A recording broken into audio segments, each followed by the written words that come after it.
কুরবানির ঈদ উপলক্ষে এক বন্ধুকে নিয়ে বোনের বাড়ি ঘুরতে গিয়েছিলেন এক যুবক। বোনের বাড়ি ঘোরার পর বন্ধুকে বাইকে চাপিয়ে ফিরছিলেন নিজের বাড়ি, কিন্তু আর বাড়ি ফেরা হলো না। সরকারি বাসের সঙ্গে বাইকের মুখোমুখি সংঘর্ষে মৃত্যু হলো দুই বন্ধুর। শুক্রবার বিকালে মর্মান্তিক দুর্ঘটনাটি ঘটেছে মালদার ইংরেজবাজার থানার অমৃতি বানিয়াগ্রাম পেট্রোল পাম্প সংলগ্ন এলাকায়। জানা গেছে, দুর্ঘটনায় মৃত দুই যুবকের মধ্যে একজনের নাম সামিউল আলী, বয়স 34 বছর, এবং অপরজনের নাম আসিফ মোস্তাফা, বয়স 35 বছর। দুজনেরই বাড়ি পুরাতন মালদার যাত্রাডাঙ্গা গ্রামে। তারা ঈদ উপলক্ষে মিল্কির ভবানীপুরে গিয়েছিলেন। সেখানে সামিউল তার বোনের বাড়ি ঘুরতে যান। ঘোরার পর বিকালের দিকে বন্ধু আসিফকে বাইকে চাপিয়ে নিজের বাড়ি ফিরছিলেন, কিন্তু ফেরার সময় বানিয়াগ্রাম পেট্রোল পাম্পের কাছে রাজ্য সড়কের উপর তাদের বাইকের সঙ্গে এক সরকারি বাসের মুখোমুখি সংঘর্ষ হয় বলে খবর, যার জেরে ঘটনাস্থলে মৃত্যু হয় সামিউল আলীর এবং গুরুতর আহত অবস্থায় আসিফকে ভর্তি করা হয় মালদার এক বেসরকারি হাসপাতালে। সেখানেই শনিবার ভোরে তার মৃত্যু হয় বলে খবর।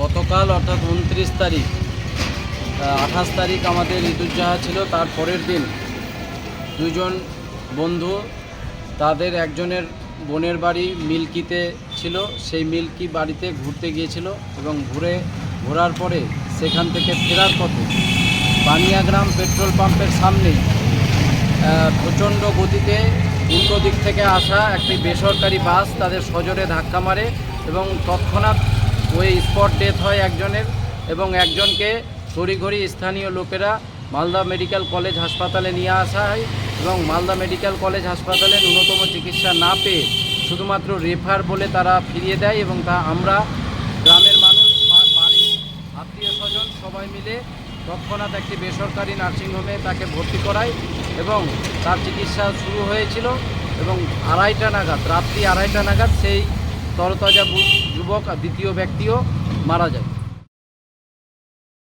দোকানে ঢুকে এক মহিলা ব্যবসায়ী সহ তার স্বামী এবং ছেলেকে প্রাণনাশের হুমকি দেওয়ার অভিযোগ উঠল প্রতিবেশী এক ব্যবসায়ীর বিরুদ্ধে।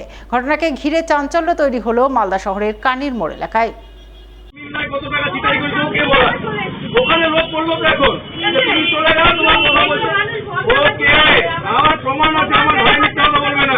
আমার ভাই মিথ্যা কথা বলবে না।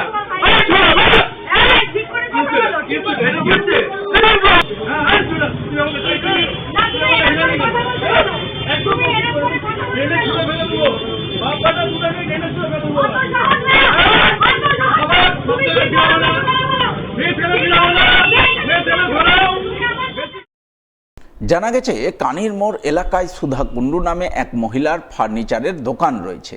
সেই দোকানের মাল নামানো নিয়ে দোকানের কর্মচারীর সঙ্গে শুক্রবার কথা কাটাকাটি হয় প্রতিবেশী ইন্দ্রজিৎ শেঠ নামে এক ব্যবসায়ীর। আর এই কথা কাটাকাটির জেরেই সন্ধ্যার দিকে তিনি মহিলার দোকানে ঢুকে তার ছেলে এবং স্বামীকে গালিগালাজ করে প্রাণনাশের হুমকি দেয় বলে অভিযোগ, যা দোকানে লাগানো সিসি ক্যামেরায় ধরা পড়ে। এরপর মহিলার পক্ষ থেকে গোটা ঘটনা জানিয়ে ইংরেজবাজার থানায় লিখিত অভিযোগ দায়ের করা হয়। আমাদের আসলে হয়েছিল যে আমাদের ভ্যানওয়ালারা ওখানে আনলোড করছিল। আগ্রহী ক্লাবের আমাদের দোকান আছে, শোরুম আছে, সেখানে আনলোড করছিল। আমাদের ভ্যানওয়ালাদেরকে মারামারি, গালাগালি, ভ্যান তুলে ফেলে দেওয়ার হুমকি এসব করছিল। তখন আমরা ওখানে গিয়ে দেখলাম ব্যাপারটা কি হয়েছে। তো ওখানে কথা বলে লাইট হয়ে গেল সিচুয়েশনটা। কিন্তু ঠিক সন্ধেবেলায় এসে আবার 6:37-এর দিকে একজন ছেলে আছে, তার নাম হলো ডোনাল্ড, ভালো নাম হলো ইন্দ্রজিৎ শেঠ। ও এসে হঠাৎ করে দোকানের ভেতর ঢুকে ধমকি দেওয়া শুরু করলো, আমার হাজবেন্ডকে মারবে, আমার ছেলেকে মারবে, কেটে ফেলে শেষ করে দেবে, আর আরও অনেক বাজে বাজে গালাগালি দিচ্ছে। এমন ধমকি দিয়েছে আমরা এখন ভয় পাচ্ছি যে আমাদের ভবিষ্যৎটা কী হবে, আমরা সেফটি সিকিউরিটি পাবো কি না, আমরা খুবই আতঙ্কে আছি। যদিও অভিযুক্ত ব্যবসায়ী ইন্দ্রজিৎ শেঠের দাবি, ব্যবসা সংক্রান্ত রেষারেষির জেরেই এই মিথ্যা অভিযোগ আনা হয়েছে। তিনি কাউকে হুমকি দেননি, উল্টে তাকে গুলি করার হুমকি দেওয়া হয়েছে। এটা হচ্ছে ব্যবসাগত ব্যাপার, একই ব্যবসা বিজনেস। এটা হচ্ছে প্রথম কথা ব্যবসার হিংসা, যদি একই ব্যবসা। ঘটনা তো হয়েছে মনস্কামনা মন্দিরের ওখানে এক গাড়ি খালি করাকে নিয়ে কেন্দ্র করে। সেখানে আমাকে অনেক টর্চারিং করে পাড়ার লোক জড়ো করিয়ে গেছে। সেই জায়গাতে আমাকে অনেক রকম গালাগালি দিয়েছে, এমনকি তার ছেলে আমাকে বললো যে কান্নি মোড়ে আসলে তোকে গুলি করে দেবো। তো আমি তখন বললাম যে গুলি করে দিবি, ঠিক আছে, আমার গাড়ির মাল খালি হোক তারপরে গুলি করিস। তো আমি যখন কান্নি মোড়ে গেলাম তখন সে আমাকে মানে উল্টা সিসিটিভির ফুটেজটে কাটিং কুটিং করে মানে নিজেদের টুকুনটাতে যদি গোটা সিসিটিভি দেখা যায় তাহলে তো অনেক কিছুই বেরোবে। তবে সঠিক কী ঘটনা ঘটেছে তা খতিয়ে দেখতে পুলিশ তদন্ত শুরু করেছে বলে জানা গেছে। বাজারের মধ্যে পাকা দোকানঘর নির্মাণকে কেন্দ্র করে গন্ডগোল, আর এই গন্ডগোলের জেরে এক যুবক সহ তার মাকে মারধর করার অভিযোগ উঠল প্রতিবেশী এক দোকানদার সহ তার পরিবারের লোকজনেদের বিরুদ্ধে। ঘটনাটি ঘটেছে মালদার হবিবপুর থানার দাল্লা বাজার এলাকায়। জানা গেছে দাল্লা বাজার এলাকায় সন্ধ্যা রায় নামে এক মহিলার ভোগ দখলীয় একটি কাঁচা মাটির দোকানঘর রয়েছে। বহু বছরের পুরনো সেই দোকানঘর তিনি গত 28 মে পাকা করার জন্য নির্মাণ কাজ শুরু করেন।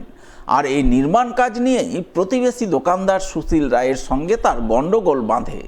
আর এই গণ্ডগোলকে কেন্দ্র করে মহিলা সহ তার ছেলেকে মারধর করার অভিযোগ ওঠে সুশীল রায় সহ তার পরিবারের লোকজনেদের বিরুদ্ধে। মারধরের সময় মহিলা তার ছেলেকে বাঁচাতে গেলে তাঁর শ্লীলতাহানি করা হয় বলে অভিযোগ। এই মর্মে তিনি হবিবপুর থানায় লিখিত অভিযোগ দায়ের করেন। তার ভিত্তিতে শুক্রবার রাতে অভিযুক্ত সুশীল রায়কে পুলিশ গ্রেপ্তার করে এবং শনিবার ধৃতকে পেশ করে মালদা জেলা আদালতে। আমাদের দাল্লা বাজারে দোকানঘর আছে, ভোগ দখলীয় দোকানঘর। সেখানে আমরা এখন নতুন ঘর করতে যাচ্ছি, সেই ঘর এখন করতে দিচ্ছে না। তারা আমাদের সঙ্গে মারধর করে, অতিরিক্ত মারধর করে, আমার ছেলেকে নাক মুখ রক্ত বের করে দিয়ে এখন আমরা হসপিটালে এসেছি। হসপিটালে এসে এখন আমরা হসপিটাল থেকে থানাতে গিয়েছিলাম, থানাতে গিয়ে এখন থানা থেকেই আজকে আবার হাসপাতালে চিকিৎসা করতে এসেছেন? আবার এসেছি হাসপাতালে। আবার কেন এসেছেন? আবার এসেছি, আমি ব্যথা সহ্য করতে পারছি না, অতিরিক্ত ব্যথা। আমাকে মারধর করেছে, আমার জামা ছিঁড়ে দিয়েছে, শাড়ি ছিঁড়ে দিয়েছে, আমার ছেলেকে নাকে মুখে ঘুষিয়ে মেরে রক্ত বের করতেছে, রক্ত এখনো বের হচ্ছে। ওটা তো আপনাদের পুরনো কাঁচা দোকান ছিল, মাটির দোকান ছিল তো? হ্যাঁ, মাটির দোকান ছিল, মাটির দোকান ছিল। এখন আমরা পাকা করব। ওর কি অসুবিধা ছিল? ওর অসুবিধা কি আমি জানি না। আমাদের দোকান করতে দিবে না, দোকান করতে দিবে না, তার জন্য। পার্শ্ববর্তী দোকানদার? হ্যাঁ, পার্শ্ববর্তী দোকানদার। আমাদের দাল্লা বাজারে ভোগ দখলীয় একটা দোকানঘর আছে, প্রায় 40 বছর ধরে আমার বাবা করতো। ওই দোকানঘরটা আমার বাবা মারা যাওয়ার পর আমার মা করতো। এখন ওই মাটির দেওয়াল ছিল, ওই দেওয়ালটা যখন আমরা ঘর করতে যাই নতুন করে ইটে, তখন সুশীল রায় নামে একজন ব্যক্তি এসে আমাকে অতিরিক্ত মারধর করে, নাক মুখ দিয়ে রক্ত বের করে দেয়, আমার মাকে মারে, আমার মায়ের কাপড় চোপড় ছিঁড়ে ফেলে। তারপর কি হলো? তারপরে আমরা ডাইরেক্ট ওখান থেকে হসপিটালে ভর্তি হই। হসপিটালে ভর্তি হয়ে এখান থেকে হসপিটাল থেকে ডাইরেক্ট থানাতে গিয়ে লিখিত করি, কেস করি। আমরা দীর্ঘদিন ধরে দোকানদারি করছি, পাশের আল হয়, ও আমার কাছে কোনো রকম একটুকু কথা শোনে না যে আমি ঘরটা স্টার্ট করতে চাচ্ছি, কিংবা কোনো রকম যদি একটু স্টেপ না নেয় যে না তোমার কাছে পার্শ্ববর্তী আল হয় তাহলে তার কাছে শুনতে হয়। ওয়ালটা পার্শ্ববর্তী আরেকজনের ওয়াল, তাহলে শুনতে হয়। ও তো অনেকদিন ধরে দোকানদারি ওরা করছে, আপনারা কি ও দোকান নতুন করতে গিয়ে মারধর করেছে? না, ওইরকম কোনো এবং তার নাক ফেটে গেছে। উচ্ছেদ করার কথা নয়। উচ্ছেদ কেন করতে যাব? তারা দোকানদারি করছে, আমরা যদি একটু আমাদের পাশালি, তারা যদি আমাদের পাশালির সঙ্গে যদি একটু না সম্পর্ক রাখে, না যদি কথাবার্তা বলে, ঘর উঠাতে গিয়ে ঘর উঠাচ্ছে নতুন করে, তারা যদি আমাদেরকে একটু জানায়, তাহলে তো একটু হবেই।